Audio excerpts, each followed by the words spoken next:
Bienvenidos al episodio número 40 de Legal y Cotidiano. El día de hoy tenemos el gran honor de poder participar junto a la doctora Ivonne Núñez, quien es jueza ponente de la Sala Especializada de lo Laboral de la Corte Provincial de Justicia del Guayas. Primero, antes de comenzar con esta exposición del día de hoy, doctora, quisiera también que nos hable un poco acerca de su trayectoria profesional y un poco, bueno, pues agradecerle también la invitación. No, yo muy honrada de participar en este espacio de diálogo a través de este importante medio de comunicación digital.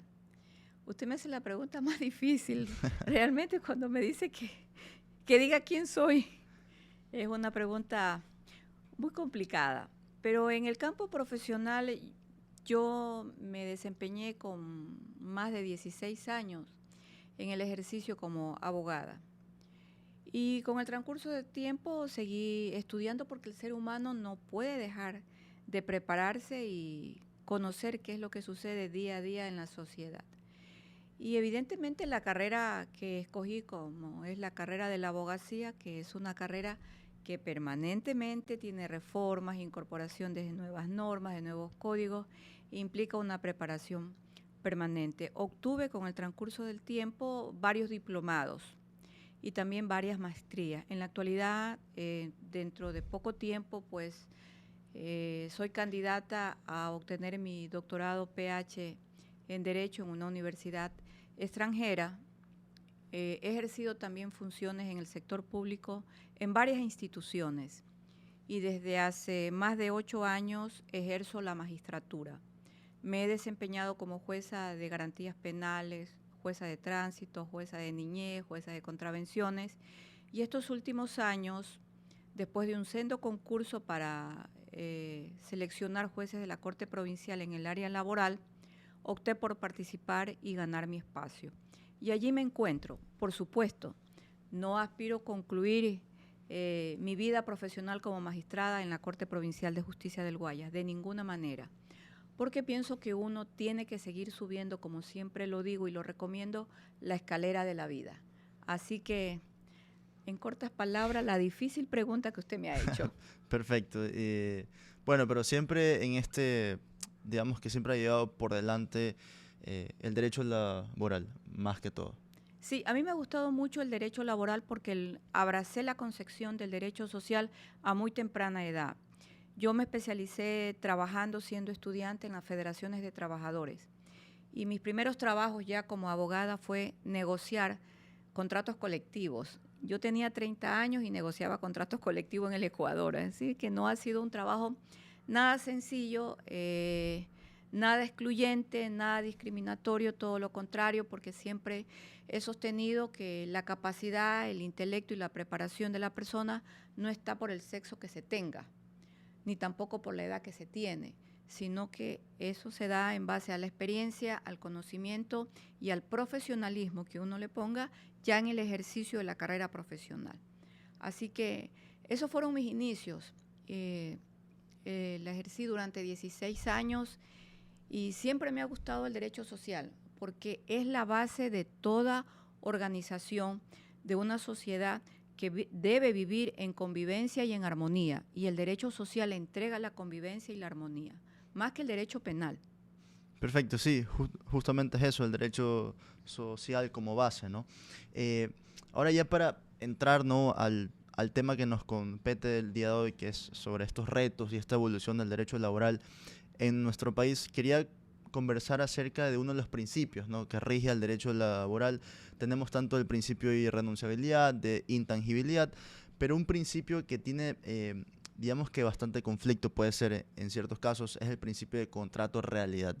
A nivel probatorio, a nivel judicial, ¿qué rol cumple este principio? Es decir, hemos podido evidenciar tanto en juicios o en conflictos que este principio también prima sobre todas las cosas.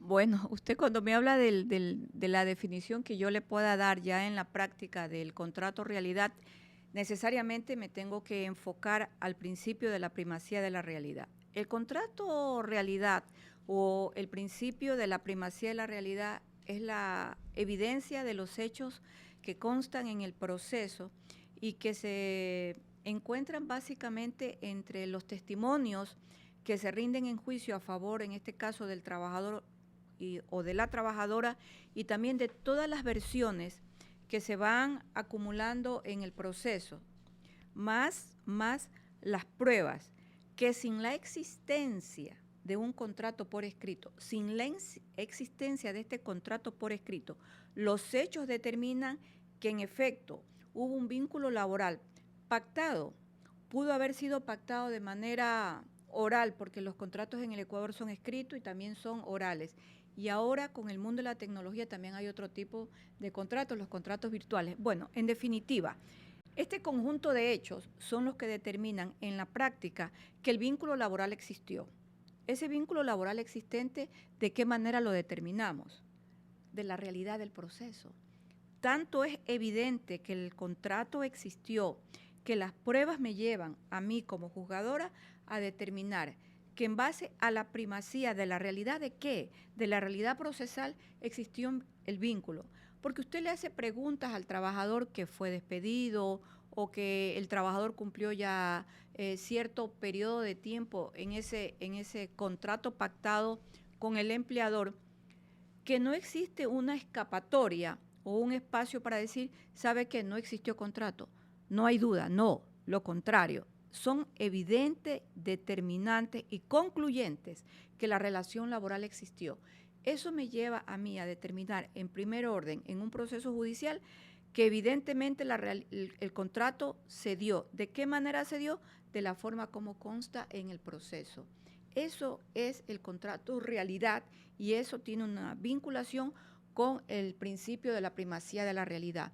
Porque la vigencia de los principios, lo que trata la vigencia de los principios en el caso laboral es cubrir, tutelar la norma que aunque no sea tan explícita, tenga vacíos, lo que se conoce en el mundo jurídico como las lagunas jurídicas, los principios entran también a coadyuvar a esa norma, pero depende del juzgador o de los juzgadores para poderla sabiamente aplicar. Ok, pero este principio también lleva relación o podría entrar en conflicto con la aplicación favorable al trabajador, como lo estipula, si no me equivoco, el artículo 7 del Código del Trabajo. Es decir, todas las situaciones van a tener que ser de una u otra forma favorables a este mismo, ¿no? Entonces... Mire, el derecho social, donde se encuentra básicamente el derecho laboral, pero también se encuentra, por ejemplo, la ley del consumidor, tiene principios que rigen estas disposiciones y uno de esos principios, en el caso de materia laboral, uno de los principios universales es la duda. La duda en un proceso, en el caso laboral, va a favorecer al trabajador, pero el Código de Trabajo tiene una norma extremadamente importante, que es el artículo 5, que dice que el juzgador, los administradores del sistema judicial tienen que siempre coadyuvar a favorecer en todas aquellas decisiones en las que el trabajador busca la tutela judicial efectiva. En definitiva, inclina la balanza a que el juez tenga un sesgo muy marcado para buscar que ese derecho reclamado en un juicio laboral efectivamente pueda ser realidad a favor del trabajador. Entonces, este principio tan universal conocido como el indubio pro operario o la duda favorece al trabajador tiene una amplia amalgama de conceptos, pero en definitiva no es otra cosa más que esto, inclinar la balanza cuando del proceso uno ve que existen muchas dudas que no logran concretarse a favor, en este caso del empleador. Todas estas dudas que no me son tan muy claras, que no son tan contundentes en el proceso, me inclinan a aplicar un principio. Pero este principio se aplica en la medida en que la norma no encuentra la solución para el problema. Pero si la norma me encuentra o tiene la solución al problema, sea la norma del Código de Trabajo o sea la norma del Código Orgánico General de Procesos, que es donde se encuentra cómo se hace la valoración de la prueba, cómo es la litigación oral, cómo son las pruebas presentadas en el proceso, si las pruebas son tan contundentes y han cumplido las formalidades legales han cumplido las formalidades legales y las pruebas no favorecen al trabajador, yo no puedo aplicar el principio de duda a favor del trabajador. El principio de duda es cuando de las pruebas aportadas por el empleador, yo tengo tantas dudas sobre estas pruebas que no son contundentes, que no son determinantes, y el trabajador tiene sesgos que le van favoreciendo. Es una especie como de poner pruebas en una balanza. Y al final, al encontrar este espacio que no está tan bien definido en la norma, yo inclino la balanza aplicando un principio. En definitiva, el principio lo aplico, en este caso la duda a favor del trabajador, cuando la norma lo ayuda. En este caso, la norma aplicada por el empleador en un proceso judicial no es tan clara. Entonces, ¿a quién le favoreció? Al trabajador. Y ahí yo aplico un principio. Doy un caso en concreto. Cuando se presentan las renuncias por escrito, dice el empleador, el trabajador o ex trabajador presentó la renuncia el día 5 de mayo del año 2023. Él me dice, ha presentado esta renuncia, él no tiene despido intempestivo. Y yo le hago la pregunta siguiente, ¿y a quién le presentó la renuncia? ¿Dónde se encuentra la recepción y aceptación de la renuncia? ¿Vio usted que yo voy encontrando dudas en una prueba que es una prueba que cumple ciertas formalidades? ¿Y a quién yo le tengo allí que favorecer bajo el principio si yo lo quiero aplicar? Porque ese también es un tema de actuación del juez. No siempre el juez lo aplica. Habemos unos que lo aplicamos porque conocemos los principios en demasía, pero no necesariamente el juez lo puede aplicar. Eso ya es una conducta del juez en un proceso, en este caso, de orden laboral. Ok, y justamente que menciona acerca de estas nulidades que pueden haber, por así decirlo, también el Código del Trabajo indica de que solamente el trabajador es quien está facultado para poder reclamar nulidades en ciertos actos. Es decir, el empleador no puede reclamar que haya alguna nulidad de algún contrato o alguna actuación de esto. Entonces, básicamente, ¿cuál es el espíritu que quiere llegar al Código del Trabajo en ese caso? Mire, el Código de Trabajo es un ordenamiento jurídico que no solo favorece al trabajador. El concepto de pensar que el Código de Trabajo fue exclusivamente diseñado para favorecer al trabajador es un concepto errado. El Código de Trabajo contiene normas de cumplimiento de los trabajadores y normas de cumplimiento de los empleadores. Por lo tanto, es un código que se encuentra en una balanza debidamente medido. Pero ya en un proceso judicial de orden laboral, yo no solo tengo que remitirme al Código de Trabajo, porque el Código de Trabajo me dice normas de cumplimiento, tanto para el trabajador como para el empleador. Yo tengo que remitirme exclusivamente ya en el proceso al Código Orgánico General de Procesos, porque este código es el que me trae cuál es la técnica procesal que yo tengo que aplicar en un caso específico. Así, por ejemplo, nos encontramos con el artículo que habla de la valoración de prueba. Yo estoy obligada como juzgadora a hacer la valoración de prueba de los litigantes, en este caso del trabajador y del empleador. Y allí yo voy entonces viendo qué prueba tiene mayor peso y qué prueba me lleva a concluir quién tiene la razón. Puede ser el trabajador como puede ser el empleador. Eso va a depender siempre de los litigantes, de quién tiene la defensa a su cargo, sea del actor o sea del demandado o de los demandados. Entonces, yo me tengo que remitir en esta parte exclusivamente al Código Orgánico General de Procesos, lo que me enmarca el Código Orgánico General de Procesos, sea en las pruebas y sea en la valoración de las pruebas y cómo las pruebas fueron practicadas. El Código Orgánico General de Procesos tiene varias novedades procesales. Por ejemplo, una de las principales novedades procesales que tiene este Código Orgánico General de Procesos es el hecho de que la prueba que a usted no le fue admitida en primera instancia, usted la puede apelar. Entonces tiene una apelación que se conoce apelación con efecto diferido. Esto no había antes.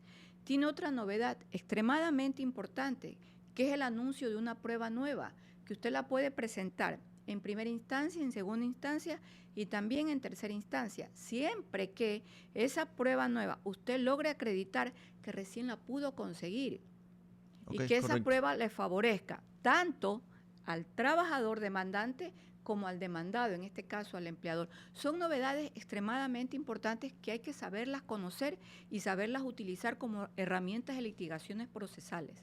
Perfecto, y justamente ahora que, como bien había mencionado antes, que la tecnología ha avanzado, con este acuerdo ministerial que si no me equivoco nace en el 2020, o aproximadamente en el 2020, en el que ya se regula, ¿no? Esta forma nueva de trabajo como es el teletrabajo. A nivel judicial, ¿se han presentado casos en su experiencia en los cuales se hace difícil probar esta, digamos que actividad del trabajador y con el empleador en cuanto al contrato realidad, o sea, para acreditar acciones, ¿no? En relación al teletrabajo, aún nosotros no hemos tenido casos de demandas con el uso de la herramienta del teletrabajo, porque sencillamente hay un hecho novedoso. Cuando se incorpora de manera masiva y hasta obligatoria el teletrabajo, es a raíz de la pandemia, a partir de marzo del año 2020. Lo que sí hemos tenido desde el año 2021, que se comenzaron a presentar demandas, es acciones de exigencias por impagos que se efectuaron en esta etapa de pandemia. Eso por un lado, pero por otro lado, ¿qué también se han presentado? Se han presentado los famosos despidos intempestivos de conformidad al artículo 169 del Código de Trabajo. En este artículo 169 estipula varias formas de terminación de la relación laboral. Y una de esas formas es el caso fortuito fuerza mayor.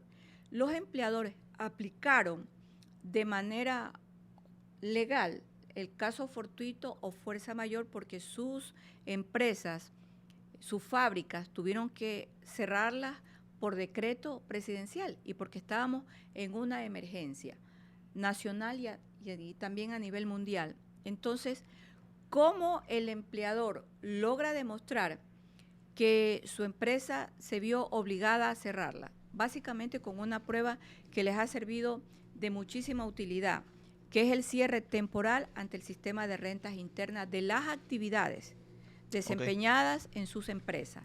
Esa es una prueba que les ha servido mucho a los empleadores para poder acreditar el caso fortuito y fuerza mayor. Sin embargo, la Corte Constitucional del Ecuador en una senda sentencia nos ha determinado a los jueces que administramos justicia en el campo laboral que cada caso tiene que ser observado con las particularidades que estos casos determinen.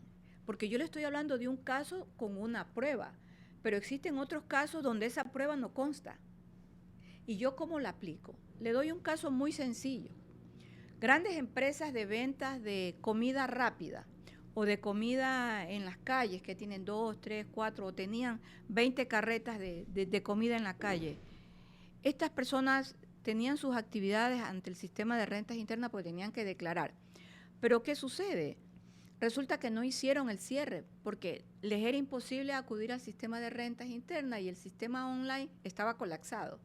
¿Resulta o no resulta evidente para los ojos de todos que para esos meses en que se vivió la pandemia en el Ecuador de manera muy crítica y muy penosa, ninguna carreta pues podía asistir a trabajar? Lo que nosotros hacemos en casos de esta naturaleza, porque existen afectaciones de ambas partes, evidentemente, del que no acude a trabajar y del que dice, páguenme en los meses, porque aunque yo no fui, tampoco me presentaron el acta de finiquito. Claro. No existe. El otro dice, mire, yo no podía trabajar, tengo este decreto, el Estado era estado de excepción. Entonces, lo que nosotros siempre propendemos allí es que el vínculo laboral concluye a través del acuerdo pactado. Esto es una mediación o una transacción. Y hemos logrado que muchísimas causas lleguen a un final feliz y que no se afecte ninguna de las partes. Entonces, mire, nadie en el Ecuador, a nivel de empleadores y a nivel de trabajadores, estaban preparados para una situación tan contundente que evidentemente trastocó el derecho laboral. Y ahí yo le diría, cabe la aplicación de un principio. Ahí cabe la aplicación ¿de qué? De lo que usted dijo hace un rato, de la primacía de la realidad. Entonces ahí tiene que haber un desarrollo muy, muy concienzudo de parte del juez o de los jueces y poder aplicar los decretos que se emitieron y las obligaciones que posteriormente hizo el Ministerio de Trabajo a fin de que los empleadores acrediten que su local o su lugar de trabajo estaba cerrado. Pero eso pasó. Posteriormente el Ministerio no lo hizo de manera inmediata, lo hizo meses posteriores al mes de marzo del año 2020. Así es, y justamente hablando sobre que se pudo haber cerrado, ¿no? de manera correcta, ¿no? Mediante una mediación, ¿no? En este caso, la conciliación o las actas transaccionales, ¿qué tan efectivas son? O mejor dicho, pueden ser propuestas en cuanto a pagos de indemnizaciones, pero extrajudicialmente, es decir, antes de llegar a la vía judicial. Sí, de hecho existen muchos centros de mediación que realizan un trabajo muy bueno y acuden a estos lugares para llegar a un acuerdo definitivo que termina siendo incluso más barato, porque acudir al sistema judicial de alguna manera le demanda gastos, gastos para ambos, gastos para el actor, en este caso el trabajador, como para el demandado. Y uno de los primeros gastos que se efectúa en el sistema judicial es el tema de las procuraciones judiciales, que Claro. no son absolutamente nada baratas, son bastante onerosas. Entonces, sí, muchos acuden a estos centros de mediación y el área laboral es un área donde se puede mediar. Así lo determina el artículo 190 de la Constitución de la República. Así es, y es más, justamente estaba revisando un tema de cuántas denuncias ha habido y una de las páginas como es primicias.com ya había hablado de esto y es que las denuncias laborales en relación al 2020 habían bajado, pero igualmente siguen siendo altas en comparación a los años anteriores al 2020. Entonces, lo que también quería saber su criterio es en cuanto a, porque muy bien como menciona sobre la mediación, pero el Código de Trabajo también habla acerca de que las partes, si no llegan a un acuerdo, pueden llegar a la costumbre de la localidad. Básicamente, ¿a qué se refiere esto con la localidad? Es decir, llegar a un acuerdo de cuánto cobran o cuánto pagan cada una de las compañías, por así decirlo, o los empleadores. Mire, la mediación en el Ecuador es una política de litigación nueva y novedosa. Los empleadores siempre buscarán la forma de solucionar el conflicto de manera pacífica y los trabajadores también buscarán este medio. Y lo buscan, ¿por qué? En cuestión de tiempo. Entonces, cuando usted habla de la localización o la localidad de casos, lo que trata aquello es simplemente de la ubicación del contexto del conflicto, del conflicto. Entonces, un caso específico, una empresa con 300 trabajadores, necesariamente va, por A o B razón, va a tener que despedir a 200 trabajadores. Dígame usted piensa que la empresa va a resistir 200 juicios laborales y que los 200 trabajadores, van a resistir de manera individual o de manera colectiva la litigación durante un largo tiempo de estas 200 demandas? No, siempre se va a buscar una forma de solucionar el problema. Era muy usual y muy común hace muchos años atrás, yo diría hace unos 15 años atrás, los conflictos colectivos de trabajo. Era muy usual. ¿Y por qué digo muy usual los conflictos colectivos de trabajo? Porque la mayoría de los conflictos y estos conflictos se daban en el sector público. Okay. Pero como hubieron sendas reformas al Código de Trabajo, sea a través de que ya no existían sindicatos pequeños dentro de una gran institución del Estado, estos se convirtieron en un sindicato único. Y además de esto, se incorporaron nuevas leyes en el Ecuador y muchos trabajadores del sector público fueron desplazados para que los ampare ya no el Código de Trabajo exclusivamente, sino la LOSEP, la Ley Orgánica de Servicios Públicos. Entonces, muchos trabajadores dejaron el amparo del Código de Trabajo y fueron amparados directamente a la LOSEP. Mire usted cómo una legislación cambió la conflictividad, y esto es un tema muy recurrente. Claro, si nos ponemos a hablar de la LOSEP, vamos a tener que entrar al mundo de la jubilación, etcétera, etcétera, la desvinculación, que esta se da en la medida en que existe el presupuesto en las instituciones del Estado. Pero ese es otro tipo de debate y otro tipo de análisis.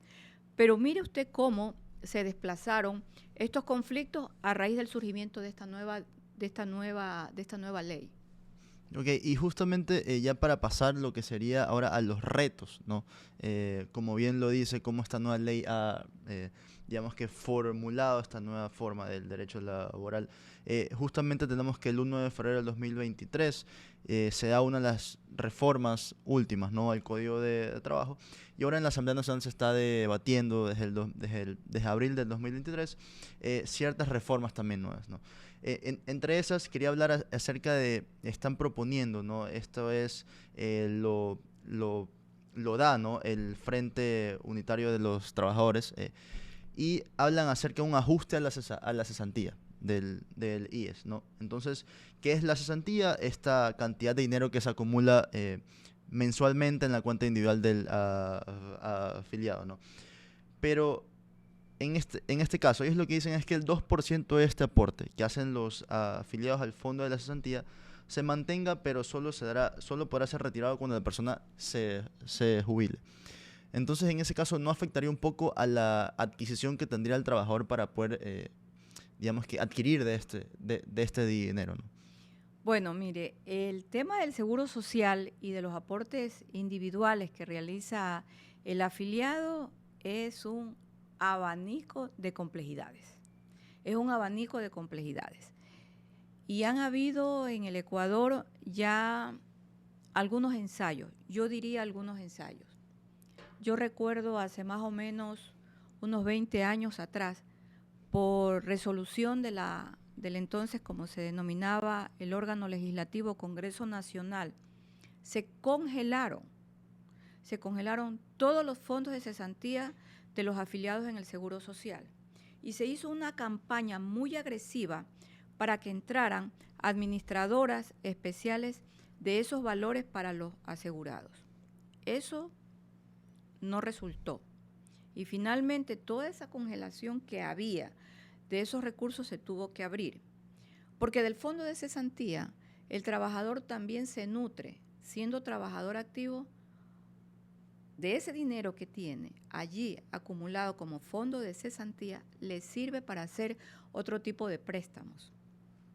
Okay. Y yo le diría que es una especie de garantía, en mi opinión, es una garantía económica para poder acceder a otros beneficios de orden económicos y monetarios que los entrega el Seguro Social ahora en este denominado Banco del Seguro Social, del famoso BIES. Así que el tema del Seguro Social, la finalidad siempre fue el servicio social para el trabajador activo, pero también para que goce de una jubilación plena a futuro cuando ya sea trabajador cesado. Esta parte siempre ha sido muy difícil y tormentosa. ¿Por qué? Porque ningún jubilado en el Ecuador, solo un segmento muy pequeño, goza de una jubilación que le permita vivir con dignidad el resto de su vida. Eso es un hecho real. Allí no hay tapujos que presentar. Eso es un hecho real. Y el Ecuador va a enfrentar quizás uno de los debates más difíciles estos años a partir de esta propuesta que han hecho esta comisión que elaboró el presidente de la República. Conforma esta comisión y esta comisión hace una propuesta. Esa propuesta va a tener muchos debates y al final, créamelo, por la experiencia que le digo, ni la comisión ni lo que se aporte a la comisión va a ser una realidad. Eso va a seguir igualito. La crisis del Seguro Social se va a ir agudizando, por más que digan ahora que nosotros de las aportaciones que tenemos que entregar al Seguro Social que son relacionados a los fondos de reserva y que ahora el trabajador las puede recibir de manera mensualizada y dice, a ver, un momentito, dice la comisión a través de esta propuesta, está bien, usted lo va a recibir de forma mensualizada, como lo recibimos muchas personas que laboramos en el Ecuador, pero un porcentaje va a estar aquí. ¿Por qué? Porque no hay dinero ya en el Seguro Social, según las proyecciones que se tiene, para poder resistir jubilaciones a partir después de unos 20 o 25 años. No va a haber. Entonces dice, ok, ¿qué vamos a hacer frente a una crisis de tamaña magnitud? Sus años para jubilación van a aumentar. Sus años para jubilación van a aumentar. Sus años laborales. Ya no va a ser de 25, ahora van a ser de más de 25 años. Mire, lo vivió Francia hace 2 meses atrás. ¿Por qué? Sigan aportando, a ver si este dinero va a poder servir para pagar a estos jubilados. Ese es un tema constante y permanente de diálogo en el país, el tema de la seguridad social. Y ese tema va bastante de la mano con la administración que se tenga sobre la seguridad social, me imagino. Por supuesto que sí, porque los administradores del Seguro Social son quienes están al frente del Instituto Ecuatoriano de Seguridad Social. Ahí han estado en polémicas permanentes, hasta en la designación de quién representa a los trabajadores. Claro, y otra de las propuestas que hace este Frente Unitario de Trabajadores es, bueno, pues, o en la comisión se debate acerca de un cambio en el fondo de reserva, ¿no? Que es este beneficio que tiene el empleado que es afiliado al Seguro Social y que ha prestado su servicio por más de un año al mismo empleador, ¿no? Que actualmente está en un 8.33%, si no me equivoco, pero lo que se propone aquí, lo que la Comisión Especial propone aquí es que esta mitad del aporte al Fondo de Reserva se deposite de manera obligatoria en una cuenta de ahorro a 2 a 3 años que elija el trabajador. Y si no la elige, se irá directamente al BIES, ¿no? Entonces, aquí también, digamos que afectaría a esta libre disposición que debería tener el trabajador sobre esto, sobre el fondo de reserva. Es que vamos a volver a la campaña que se hizo hace más de 20 años. Administradoras particulares que vengan a administrar los dineros de los asegurados. Eso ya pasó aquí en el Ecuador hace más de 20 o 25 años. Esa propuesta se dio, se congelaron esos dineros. Y al final, ¿cuál es el problema? Es que de ese dinero sirve para alimentar como una garantía, es mi opinión, como una garantía económica los otros beneficios que el trabajador puede adquirir, sea como préstamo quirografario, préstamos hipotecarios. Ok, perfecto. Y ahora, justamente también lo que había mencionado, que se alargan ya estos años para la jubilación. De manera gradual, lo que la comisión también especializada propone es que las personas se puedan jubilar a partir de los 60 años, pero ahora ya no con 30 años, sino con 35 años del aporte, ¿no? Entonces, de cierta forma, crea un poco más de exigencia en el trabajador. Es decir, mire, esa propuesta es simplemente eso, una propuesta. La única forma de que esa propuesta sea posible, viable y real es a través de una reforma. Y esa reforma se tendría que hacer en el ámbito legislativo, el poder legislativo. Esto es, como se denomina ahora, Asamblea Nacional, quien lo tenga que hacer. Y tenga la plena seguridad que eso no va a pasar. Eso no va a pasar. Perfecto. Y ya para ir un poco cerrando, ¿no? ¿Qué retos o qué características ve en cuanto a la evolución del derecho laboral más adelante? Es decir, ¿a qué nos estamos enfrentando, tanto a nivel económico como contractual? Mire, su pregunta es fascinante. bastante general. No, es fascinante. Es fascinante porque hace pocas semanas atrás concluyó la Convención de la Organización Internacional de Trabajadores, con la participación de todos los países miembros y de los delegados de cada país. Y se hablaron justamente allí de los nuevos retos del derecho laboral, porque el derecho laboral permanentemente va evolucionando. Y uno de los grandes retos del derecho laboral son las formas de relación laboral. La forma de relación laboral. Creo que en el Ecuador sí se hace necesario, por ejemplo, incorporar el trabajo por horas. Eso ayudaría muchísimo a los estudiantes universitarios, por ejemplo. El trabajo por horas, no necesariamente el clásico trabajo de las 8 horas donde usted se encuentra en un lugar determinado cumpliendo con su jornada laboral. Son retos que se van incorporando. Otro reto que se incorpora en el mundo moderno del derecho laboral es lo que el Ecuador se vio obligado a hacerlo a partir del año 2020 de marzo. El trabajo conocido como teletrabajo, el teletrabajo. Es decir, todos estos nuevos retos se tienen que incorporar en la legislación laboral, porque es el desarrollo de la sociedad y es el desarrollo también de las exigencias del mercado. Nosotros no podemos decir que el mercado no exige, el mercado exige, por supuesto que exige. Exige el mercado porque nosotros no somos un mundo aislado. El Ecuador integra un continente y a su vez el continente integra más continentes y así vamos integrando todo un mundo. Y el mundo tiene legislaciones y esas legislaciones hay que irlas incorporando. Y en el campo laboral las modalidades de trabajo han ido avanzando y se han ido diversificando. Entonces nosotros tenemos que incorporar esa diversificación que tiene el campo laboral a la legislación interna. Hacerlo es simplemente negar, eso sí, una primacía de la realidad. Claro, perfecto. Es decir, hay que aceptar el rápido avance que está teniendo la legislación, ¿no? Ahora, para ya finalizar, ¿no? este gran tema, era una pregunta que, bueno, pues antes de la grabación lo estuvimos conversando y es acerca de estas prohibiciones de salida, ¿no? del país.